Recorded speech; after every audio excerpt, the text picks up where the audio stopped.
Ramadan memberkah. Star FM 102,6 FM Sotseresi Suara Satu Kata Penuh Makna Pasti Selalu di Hati. Ini kita akan membahas mengenai tujuan dan manfaat puasa Ramadan. Kita taunya puasa Ramadan adalah menahan lapar, nahan minum, ya kan, nahan nafsu gitu ya. Tapi kita nggak tahu nih sebenarnya spesifiknya bagaimana gitu ya Bu ya.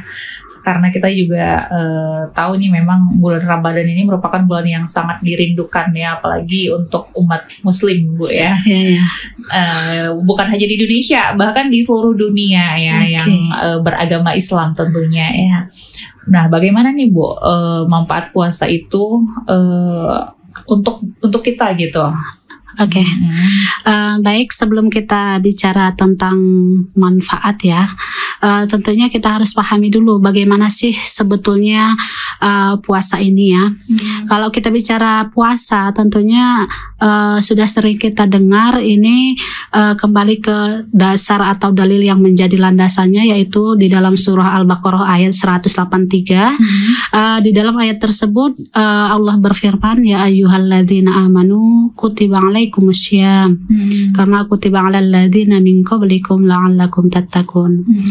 Jadi ayat ini menyebutkan bahwasanya wahai orang-orang yang beriman, diwajibkan atas kamu berpuasa sebagaimana diwajibkan kepada orang-orang sebelum kamu agar kamu menjadi bertakwa. Dari ayat ini sebetulnya ada 4 hal kandungan ayat yang bisa kita pahami ya. Yang pertama adalah perintah puasa ini ditujukan kepada orang-orang yang beriman. Berarti di sini bisa kita melihat bahwasanya puasa ini ya salah satu indikasi, salah satu indikator, salah satu ciri bahwasanya orang itu adalah orang yang beriman. Jadi kalau yang nggak beriman tidak puasa. ya salah satu indikasi ya. Kita juga nggak bisa menjudge seperti itu ya kan. Karena di ayat-ayat sesudahnya itu memang ada keringanan-keringanan juga bagi orang-orang tertentu di ayat 184, 185 itu bagi orang yang sakit, orang yang musafir itu boleh tidak berpuasa, tetapi dengan catatan harus diqadha gitu. Termasuk bagi kita yang perempuan ada hari-hari tertentu yang kita tidak boleh puasa gitu kan. Tuh. Kemudian yang kedua adalah puasa ini, kalau puasa Ramadan ini, ayat ini tujuannya adalah untuk puasa Ramadan. Karena dalam Islam itu puasa itu sebetulnya ada 4 hukum ya. Yang pertama itu ada yang wajib, itulah yang puasa Ramadan. Ada juga yang sunnah. Yang sunnah ini juga banyak nih Bu. Ada yang misalnya harian, puasa Daud, puasa 1 hari, buka 1 hari, puasa 1 hari, buka 1 hari. Ada juga yang mingguan, puasa Senin, Kamis. Ada yang bulanan, puasa Yaumul Bid'i, puasa 13, 14, 15 setiap bulan purnama itu kan. Kemudian tetapi dalam ayat ini indikasinya itu adalah pada puasa Ramadan. Tuh, karena hukumnya adalah wajib, ada kata kutiba di situ. Kemudian puasa ini dilaksanakan, sebetulnya puasa ini telah dilaksanakan oleh umat-umat sebelum umat Islam. Gitu. Jadi kalau kita lihat di tafsir-tafsir, misalnya salah satunya misalnya tafsir At-Tabari, Nabi Nuh dan kaumnya setelah selamat dari badai atau selamat dari banjir besar itu, mereka melakukan puasa. Dan kalau kita lihat referensi-referensi, ternyata yang puasa itu bukan hanya agama Islam, agama-agama lain juga ada puasa, misalnya Nasrani, Yahudi, mereka puasa. Tetapi tentunya puasa mereka beda dengan puasa kita umat Islam. Tuh. Kemudian kandungan hukum yang keempat itu ternyata puasa ini tujuannya supaya kita menjadi orang yang bertakwa. Itu ya. Jadi tujuannya adalah takwa gitu ya.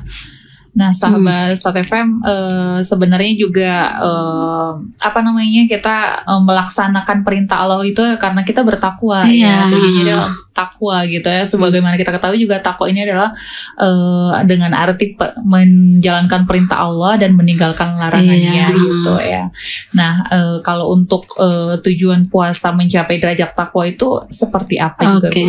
Jadi di dalam kitab Ihya Ulumuddin Imam Al-Ghazali itu sudah mendeskripsikan ya, sudah menerangkan di situ.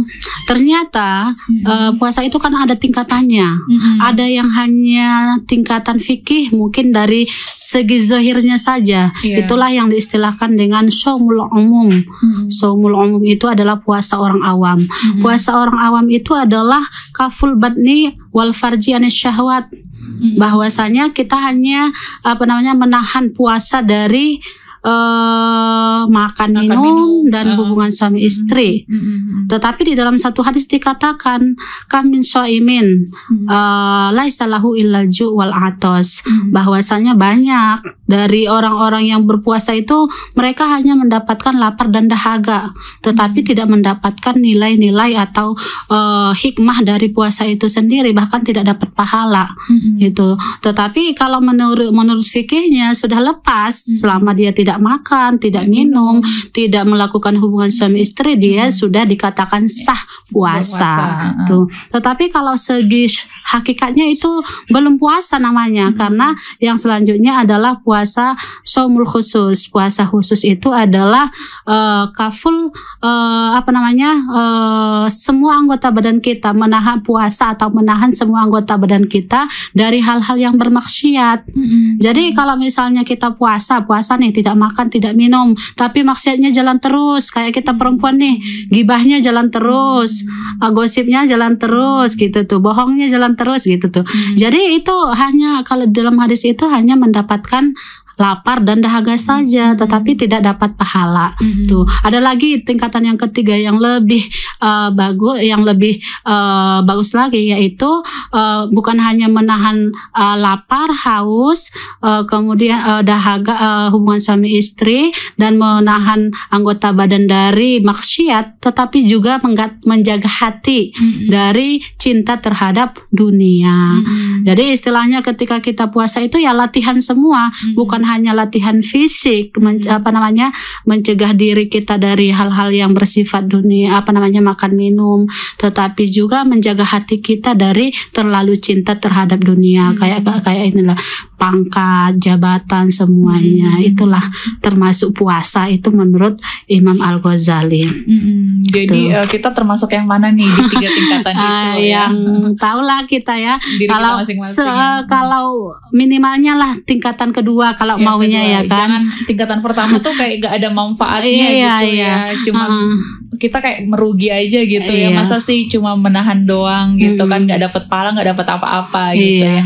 Minimalnya jadi sahabat STF minimalnya kita jadi di tingkatan kedua lah ya. Tingkatan kedua, kalau bisa tingkatan ketiga. Dan semoga aja tahun ke tahun beda gitu ya. Misalnya tahun lalu kita nggak tahu apa-apa nih, cuma menahan doang ya. Tahun ini mudah-mudahan naik lah ya gitu ya. Tahun depan mudah-mudahan naik lagi gitu. Selain itu juga sahabat STFM, puasa ini banyak manfaatnya ya. Apalagi untuk kepribadian kita gitu banyak sekali. Seperti apa tuh kalau untuk fisik dan mental kita nih Bu? Oke, jadi puasa ini sangat bermanfaat ya. Tapi dengan catatan tadi, puasa yang sudah kita jelaskan sebelumnya ya, puasa yang bukan hanya sebatas puasa orang awam, tetapi minimal puasa yang khusus, bukan hanya sebatas menahan makan, minum, kemudian menahan melakukan hubungan suami istri, tetapi juga menahan tidak melaksanakan maksiat gitu. Jadi apa sih manfaat puasa? Ternyata manfaat puasa itu sangat berinfek ya, sangat berpengaruh baik itu kepada fisik. Ternyata ada telah dibuktikan ya oleh seorang ilmuwan dari Jepang, yaitu Dr. Yoshinori, bahwasanya puasa itu termasuk salah satu metode untuk membersihkan toksin-toksin atau zat-zat yang beracun yang ada di dalam tubuh kita. Jadi kata beliau dalam penelitiannya itu, ketika tubuh kita tidak dimasukkan apapun selama minimal 14 jam. Kita kan kalau puasa itu udah hampir 16 jam ya. Itu 14 jam aja kita tidak makan minum, itu ada satu protein yang dikatakan sebagai autofagi, dia akan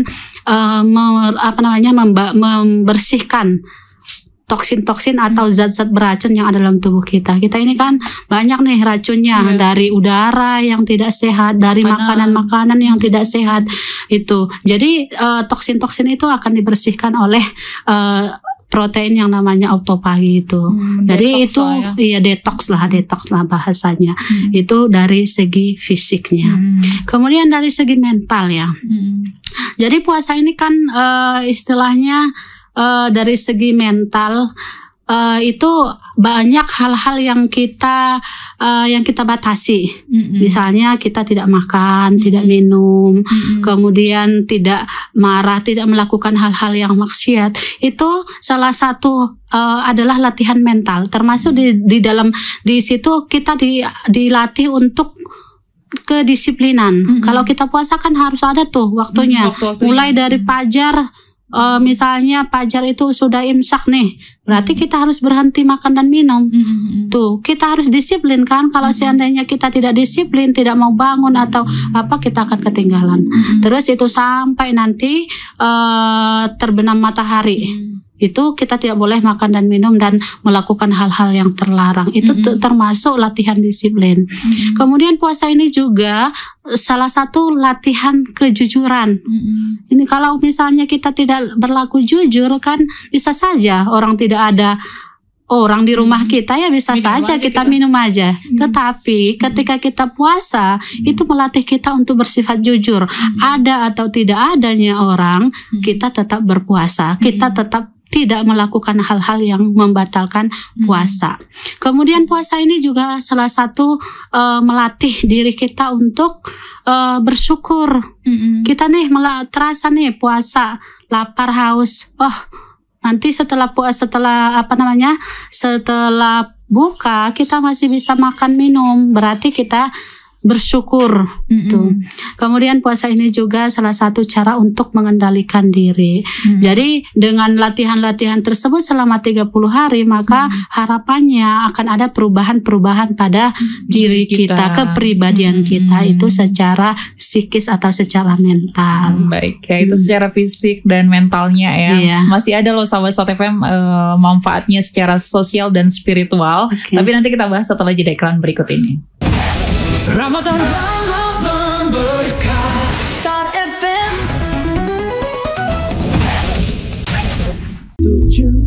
102,6 FM Sotseresi Suara Satu Kata Penuh Maka Pasti Selalu di Hati. Sahabat Sat FM masih di Ramadan berkah. Nah, sahabat Sat FM tadi kita sudah membahas mengenai manfaat dari puasa ya secara fisik dan juga mental ya.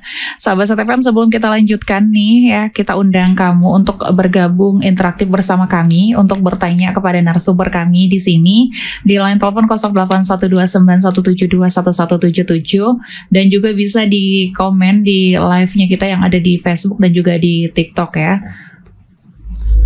Mengenai tema kita untuk hari ini sahabat Sat FM. Baik Bu, tadi kan kita sudah membahas nih manfaat puasa untuk fisik dan juga mental kita nih. Selanjutnya nih kalau untuk sosial dan spiritualnya gimana tuh Bu?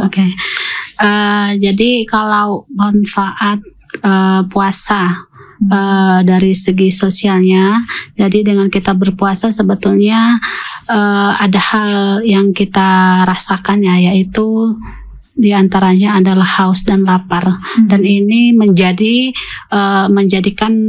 kepekaan sosial bagi kita. Istilahnya kita bisa merasakan nih apa yang dirasakan oleh orang-orang yang tidak bisa makan, tidak bisa minum, dan itu akan mendorong kita untuk lebih rajin lagi untuk berbagi, untuk bersedekah, untuk berzakat, untuk berinfak bagi saudara-saudara kita yang kurang mampu, dan bersyukur dengan apa yang kita punyai. Tuh. Kemudian kalau dari segi spiritual, pada saat puasa kan kita banyak tuh ibadah-ibadah, baik itu yang wajib dan yang sunnah. Mulai dari kita sahur itu juga kalau kita lihat hukumnya dia kan sunnah. dianjurkan untuk kita laksanakan. Belum lagi di Ramadan ini kita dianjurkan untuk banyak membaca Al-Quran, tadarus Al-Quran setiap hari, setiap malam. Kemudian kita juga dianjurkan untuk memperbanyak sholawat, zikir, kemudian bersedekah, dan itu semuanya adalah cara kita untuk meningkatkan spiritual kita. Dan belum lagi tadi kita kita dilarang ataupun kita tidak boleh makan dan minum. Ini merupakan salah satu cara kita untuk bisa menahan diri kita dari menurutkan hawa nafsu kita.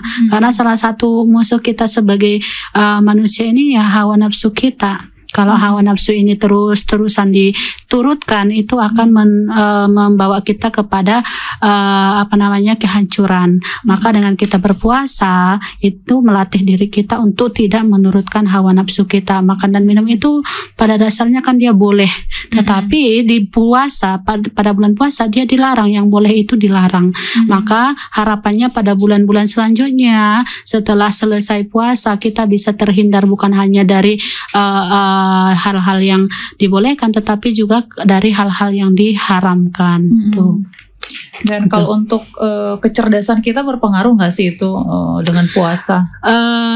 Ya betul, menurut penelitian ilmiah itu ketika kita berpuasa organ-organ yang ada di dalam tubuh kita termasuk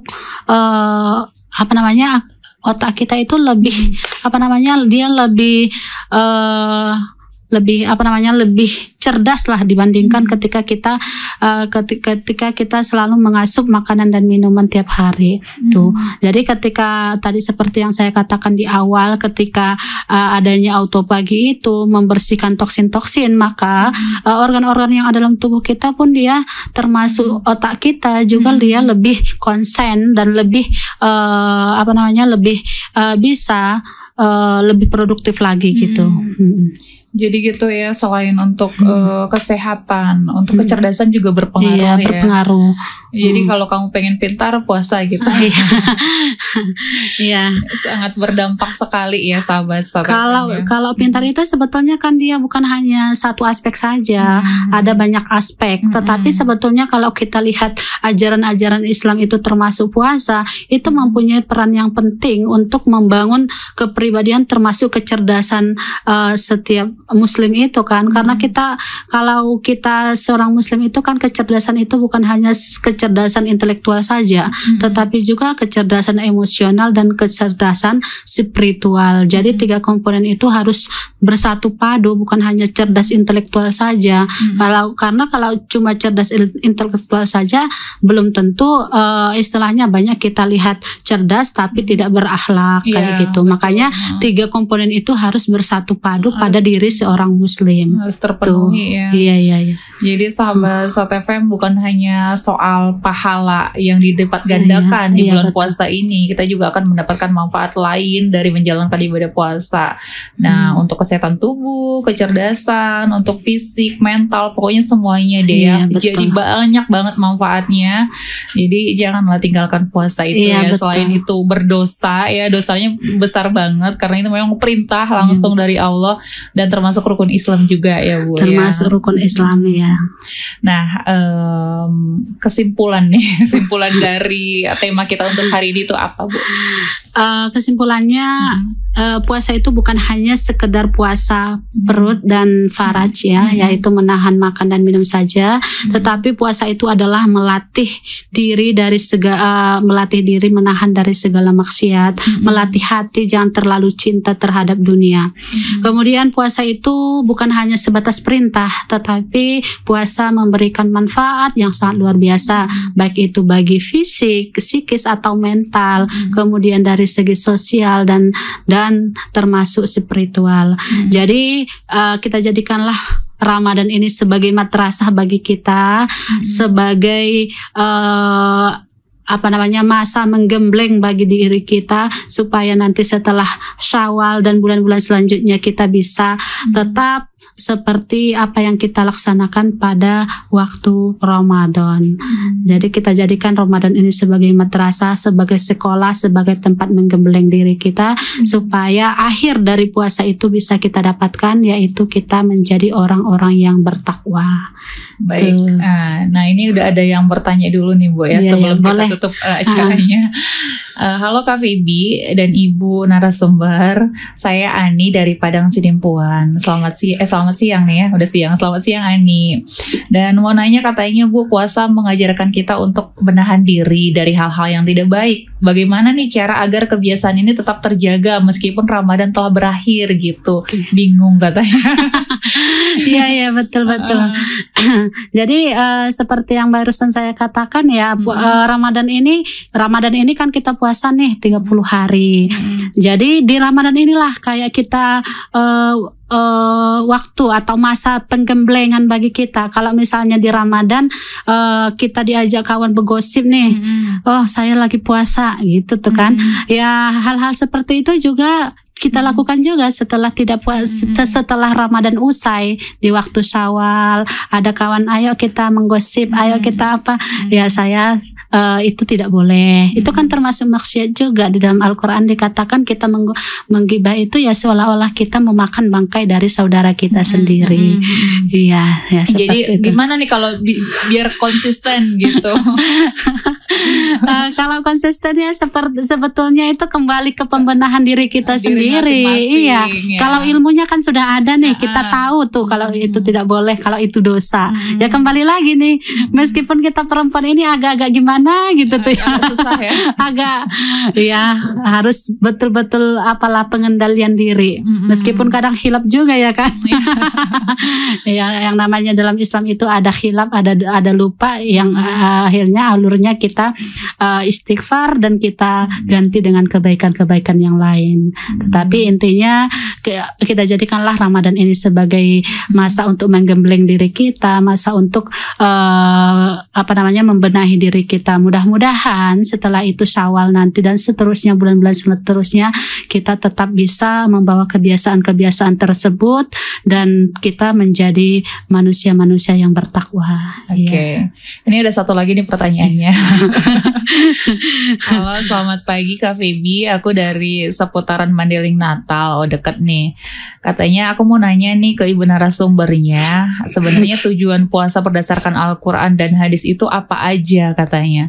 Sepertinya tadi sudah kita bahas ya, tapi mungkin dia tidak mendengar kali ya. Jadi silakan dijawab Bu. Oh iya, jadi di awal ya tadi kita sudah kutip ya surah Al-Baqarah ayat 183. Tujuan utama dari puasa itu ya supaya kita menjadi orang yang bertakwa. Takwa, kalau takwa ini kan sebetulnya udah familiar kali nih. Cuma familiar di mulut, tetapi menjalankannya ini susahnya luar biasa. Iya, takwa itu adalah menjalankan segala perintah Allah dan menjauhi segala larangannya. Tetapi bagaimana kita mencapai takwa ini? Kembali tadi, puasa kita jangan hanya puasa perut sama puasa parat saja, tetapi bagaimana kita mengendalikan anggota badan kita dari segala maksiat-maksiat, termasuk mengendalikan hati kita dari terlalu cinta terhadap dunia. Jadi gitu ya. Iya. Dan sudah jelas itu tujuan puasa itu apa menurut Islam ya, sudah jelas di dalam Al-Quran. Karena ada ayatnya juga ya, dipertegas lagi di ayatnya gitu ya. Nah, kalau untuk melihat dari Al-Quran dan hadis dan sumber yang ada nih ya, banyak banget sebenarnya ya tujuan dari puasa dan manfaatnya gitu. Betul. Baik sahabat SatFM semuanya, semoga di hari ini ya kita bisa menjadi pribadi yang lebih baik lagi dari tahun kemarin. Ya. Dan semoga tujuan dari puasa ini bisa kita dapat, itu melatih diri kita agar dapat menghindari dosa-dosa ya di hari kemudian nih, di hari di selain Ramadan gitu ya tentunya. Dan semoga kita bisa konsisten juga ya Bu ya. Semoga dan tujuan kita tersebut tercapai dan kita menjadi pribadi yang berakhlak tentunya ya. Tingkatan akhlak kita jadi naik gitu ya, bukan hanya stuck di situ-situ aja gitu. Istilahnya dari hari ke hari, bulan ke bulan, kepribadian kita menjadi lebih baik lagi. Ya Ya kita hanya bisa sharing aja ya. Jadi kembali lagi ke dirinya masing-masing gitu ya. Mau nggak sih kita untuk berubah ya, gitu. betul. Kalau kita nggak mau gimana? Orang nggak bisa maksa ya kan untuk diri kita sendiri gitu. Kalau pada dasarnya kan kalau ilmunya kadang kita udah banyak tahu nih. Pengamalannya yang agak susah kadang. Iya. Tapi kadang kita juga sudah tahu kalau kita nggak diingetin terus bisa lupa ya kan. Makanya kadang kita berkawan-kawan itu pun harus saling mengingatkan. Kadang udah tahu nih ini tidak boleh, tapi tetap kita laksanakan. Ada kawan yang mengingatkan, kita kembali ingat lagi kalau itu tidak boleh. Harus adalah lingkungan yang saling mendukung untuk wa ta'awanu kepada kebaikan gitulah, kepada kebaikan dan ketakwaan. Berpengaruh ya, lingkungan kita berpengaruh, teman kita juga berpengaruh ya. Kalau kita mau berubah, lihat dulu nih lingkungan kita udah gimana, teman-teman kita udah gimana gitu ya. Oke, sahabat Sat FM, terima kasih juga Ibu yang sudah hadir. Sama-sama. Semoga amal ibadah ya, ini termasuk ibadah juga ya. Betul. Kita saling sharing di sini ya, sahabat Sat FM. Ketemu lagi di lain kesempatan dan aku ingetin kembali kita di acara Ramadan Berkah ini di hari Senin sampai dengan hari Jumat di jam 10 sampai dengan jam 11. Kita interaktif, boleh ya bertanya apa aja ya, dan dengan narasumber yang berbeda setiap harinya dan juga tema yang berbeda setiap harinya. Terima kasih Bu sekali lagi. Selamat menjalankan ibadah puasa. Sahabat Sat FM, acara kita lanjutkan kembali di jam berikutnya bersama Feby juga di acara selanjutnya tentunya. Selamat siang, selamat menjalankan ibadah puasa Ramadan. Feby pasti selalu di hati. Start FM, Ramadan berkah, berbagi kebahagiaan. Start FM.